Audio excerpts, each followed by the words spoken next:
That's it. 62 miles. Maysville. Maysville, Kentucky. 62 miles upriver from you. And the river, the reason I brought the river up is very important to us as well as you. And I think Gary's talking KBT conference. I didn't make it. I had so much going on with the Second Amendment, I couldn't make it. But one of the things, and I hope maybe they brought it up, is a study that they're going to do on the Ohio River. Transportation Cabinet is going to oversee, I think, a $500,000 study, commerce and movement of that. Very important as we move forward. We know that actually M80 highway, which is Marine Highway designation to move freight, and with what Corbett has done with the association with NOLA in New Orleans, I think would be critical to our area as far as getting freight up here. We're very fortunate to have the Ohio, and I think we underutilize it. I know we do in our county.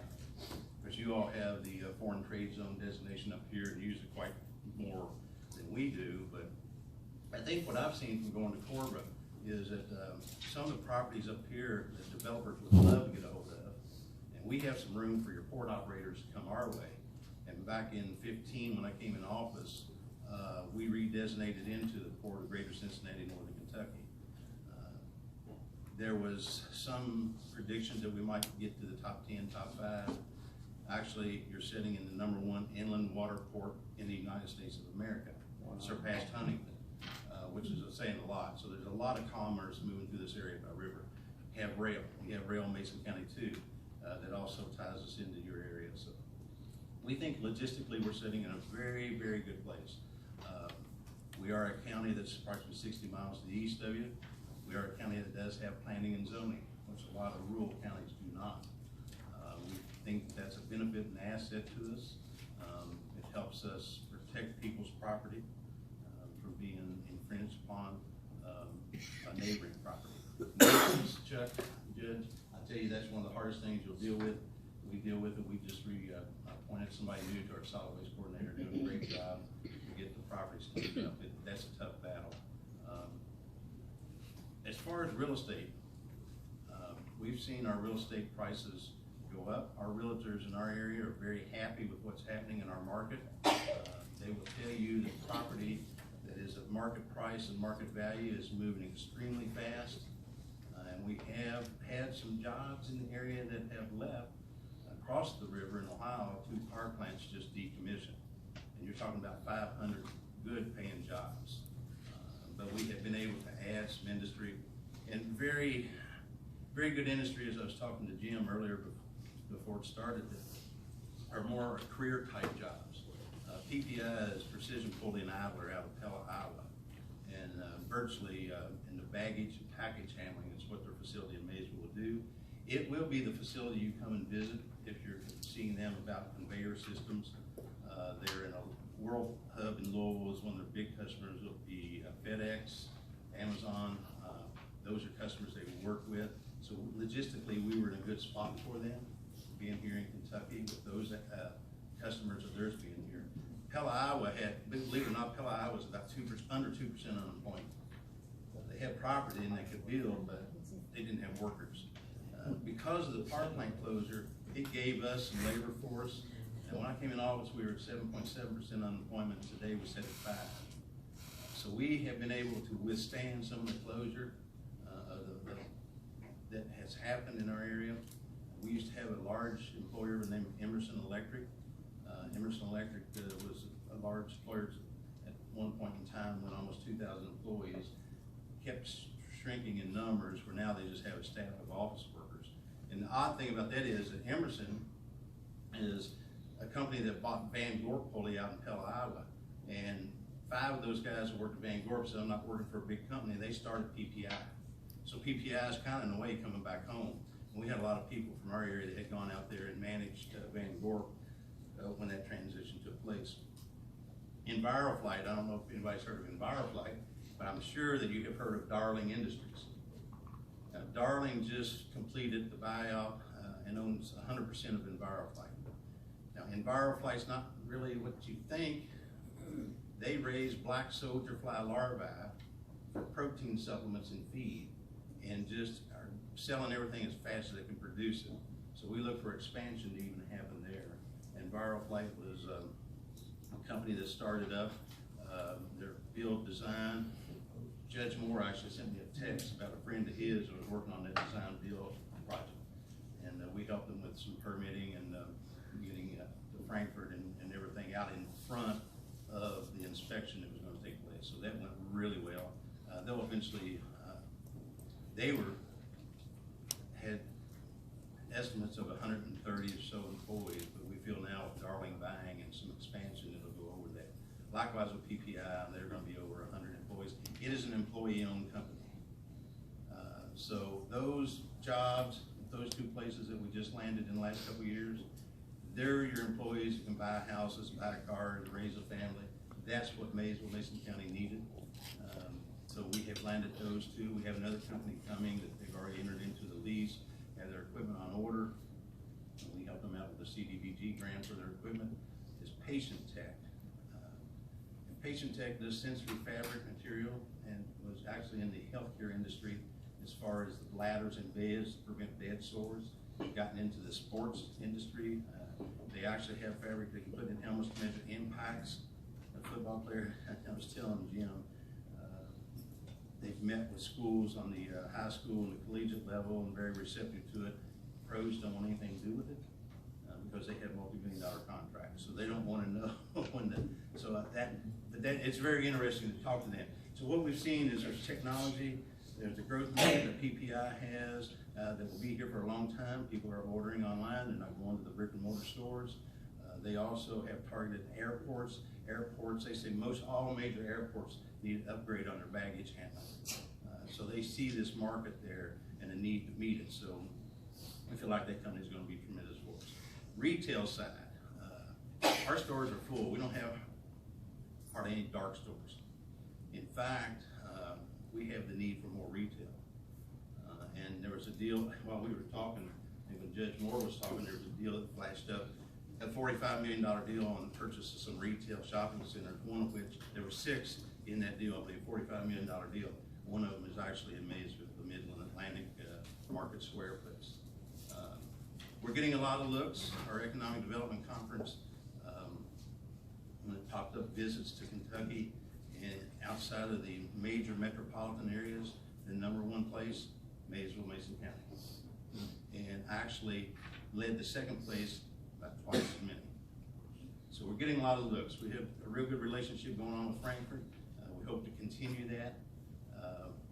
Of course, now it's time to reestablish those relationships, but a lot of the project managers we were working with at the Economic Development Cabinet are still on board. So a lot of projects in the works right now. We do have an opportunity zone on the eastern part of our county. We do have an industrial park there with a pad, build-ready pad. Infrastructure in place there with gas, sanitation, water. So that is a hopeful for us too to push that forward. We do have some land that's in that opportunity zone that is served by an old spur that has been decommissioned. TTI spur is about a 50-mile spur from the river to central Kentucky and Paris. A lot of people want to take that trail to rail to trail, and we've been fighting that because we want to keep it for freight and commerce. We have been in touch and conversations with the people at TTI. They actually are entertaining a sale of it, so we're hopeful that that will take place. There's a lot of vacant land along that corridor that can be developed. Now, housing, shortage of housing. Without a doubt, I think we have a shortage of some particular type of housing. We don't have that all amenity complex for the millennials. Even though now we're getting some jobs that are probably going to look enticing to the millennials, but they don't want that big yard to mow or the big house to maintain. So we really need that. We need, I think, a lot of people retired our area. We do have a real good ratio of health providers to population.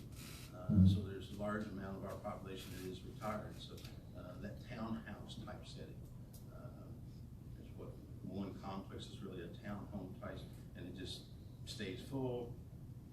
When things come up for sale, they don't last long at all. One of the golf courses there has built some townhomes, and they sell them before they're completed. So we have some particular type of housing that's in very much of demand, and I see more and more demand growing. You know, we We have General Aviation Airport. We do have the 5,000-foot runway. Record ops this past year with over 10,700 ops. Hangars are fully rented. And what we're seeing on some of our hangars are that there's actually people from up in this area rent hangars there, because hangar space up here is not as plentiful and it's much more expensive. So they can drive to Fleming Mason Airport and enjoy their plane for less money and easier to find the space. Fuel sales at the airport was record high this past year too. So we're getting a lot of looks. We've had, like I say, some closure of employments, but we looked at it from the positive side. So well, that gives us labor force. Let's use it as an asset, and so we've used that as a recruiting tool. Community college, as far as education goes, we do have a 2-year who actually entered into an agreement with Northern Kentucky University. So that gives us another link from Maysville to Northern Kentucky. My daughter graduated from Northern Kentucky University. My oldest daughter lived up here for a while. I think she met you, Judge Pendry, one night. She sent me a text. She said, "Guess who I'm talking to?" That was Judge Pendry. So, they love Northern Kentucky and Cincinnati area, but we do too. The AA corridor, I will tell you, on all of our road projects that we want to support through the SHIP program. I won't get into that, and of course the judges know about it, but we will sponsor and boost the AA project. That to me is our main corridor now. Where 68 and 11 used to be, it's AA. And Maysville used to be known as the gateway to the south. But I think now what we see is probably the gateway to Appalachia. And there's a lot of efforts for Appalachia to be developed through the SOAR initiative, the ARC counties, East Kentucky 1. A lot of efforts being made there, but we think that we're the corridor to go through to get there from here. And I think this is something that we can tie in with Northern Kentucky. We're almost like a hinge county. We're not Eastern Kentucky, we're not Northern Kentucky, but we did definitely want to be associated with Northern Kentucky. I know when I was in fleet sales before, your 3 counties up here were great for me. An assistant and I used to call the Louisville, Lexington, Northern Kentucky is a triopolis. And I know everybody's heard of the Golden Triangle, but we much rather thought of Lexington, Maysville, Northern Kentucky as the Golden Triangle. So we were on the blue there. It was a joy to come up here and work with the airport, your different cities and counties, and had those state police contract for 5 years. It was a pleasure meeting all your chiefs and county officials. And I'll be around for questions too. Please come to Maysville. We find a lot of visitors come to us from Northern Kentucky, and especially with the establishment of the B line. And we do have a good bourbon producer there in Maysville, Old Cove. Hard to find, but if you find a bottle, good bottle.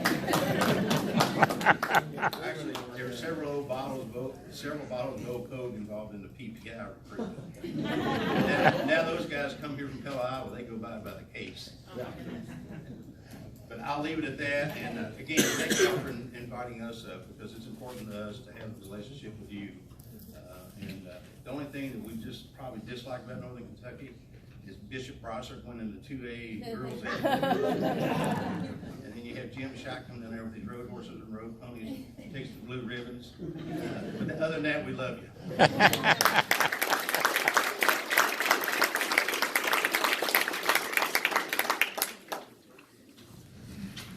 It was only about a month or 2 ago that my wife, my mother, and myself, we work in Mason County at the Augusta Pub for a Elvis show. As most of you probably realize, we didn't get an update from Kenton County this morning. If you will check your packet, there is an update in there from Kenton County. Judge Knockelman is traveling and couldn't be here. And I would like to certainly thank Judge Gary Moore, Judge Steve Pendry, Judge Chuck Gill, and certainly Judge Joe Pepper for being here this morning.